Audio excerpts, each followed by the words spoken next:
अपमानित सती को खुद का भस्म करना। महेश्वर शिव अपनी आदि शक्ति भगवती सती के साथ कैलाश पर आनंद पूर्वक विहार करने लगे। उस दिव्य संपत्ति के नैसर्गिक प्रेम को देखकर शिवगण आनंद में झूम उठे। प्रकृति भी अपने कुसुमित वनों एवं निर्मल सरोवरों के रूप में पलक पामने बिछाए उमा महेश्वर का नित्य स्वागत करने लगी। इस तरह विश्वेश्वर भूतनाथ शिव को भगवती सती के साथ साधारण रहते हुए बहुत समय बीत गया।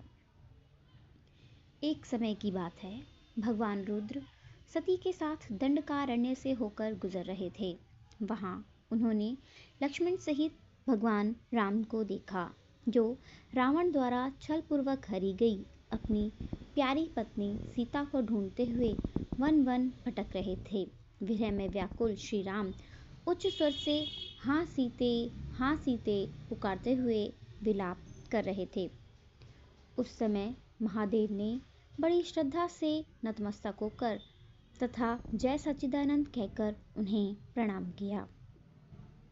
परमेश्वर शिव की यह लीला देखकर सती जी को बड़ा विस्मय हुआ। उन्होंने भगवान शंकर से पूछा, प्रभु, भक्त के समान इतना विनम्र होकर आप इन दोनों राजकुमारों को क्यों प्रणाम कर रहे हैं? महेश्वर ने कहा, देवी, ये दोनों साधारण राजकुमार नहीं हैं। इनका उदय सूर्यवंश के महाप्रतापी राजा दशरथ के यहाँ हुआ है। ये दोनों साक्षात विष्णु और शेष हैं, जो श्री राम और लक्ष्मण के रूप में सृष्टि के कल्याण के लिए नरलीला कर रहे हैं। परंतु शिव की माया से मोहित सती के मन में उनकी बातों पर विश्वास नहीं हुआ। भगवान शिव ने कहा, प्रिय, यदि तुम्हें मेरी बातों पर विश्वास नहीं है तो स्वयं वहां जाकर अपने विवेक से श्री राम की परीक्षा कर लो।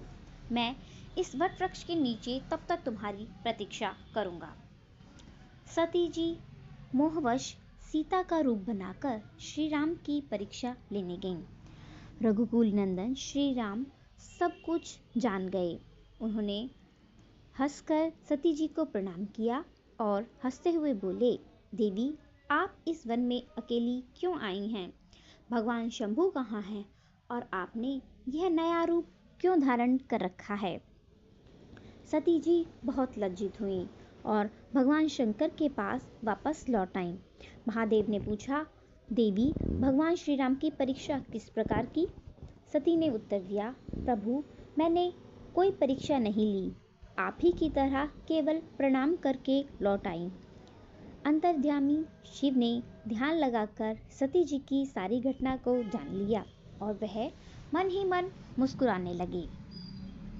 एक बार दक्ष ने बहुत बड़े यज्ञ का आयोजन किया। देवताओं को उत्साहपूर्वक उस यज्ञ में जाते देख सती ने भगवान शंकर से पूछा, प्रभु, यह देवगण किस तरफ जा रहे हैं?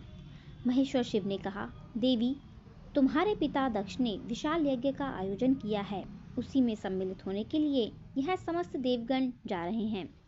दक्ष मेरे विशेष द्रोही हो गए हैं, इसीलिए उन्होंने हम दोनों को उस युद्ध में नहीं बुलाया है। जो लोग बिना बुलाए किसी के घर जाते हैं वह अपमान के भागी होते हैं और अपमान मृत्यु से भी बढ़कर कष्टदायक होता है। अतः हम दोनों को वहां कदापि नहीं जाना चाहिए।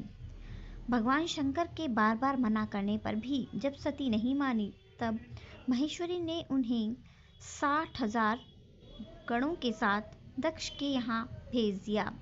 यज्ञ में भगवान शिव का भागना देखकर सती जी अत्यंत क्रोधित हुई और उन्होंने अपने शरीर को योग अग्नि से जलाकर भस्म कर दिया। चारों ओर हाहाकार मच गया।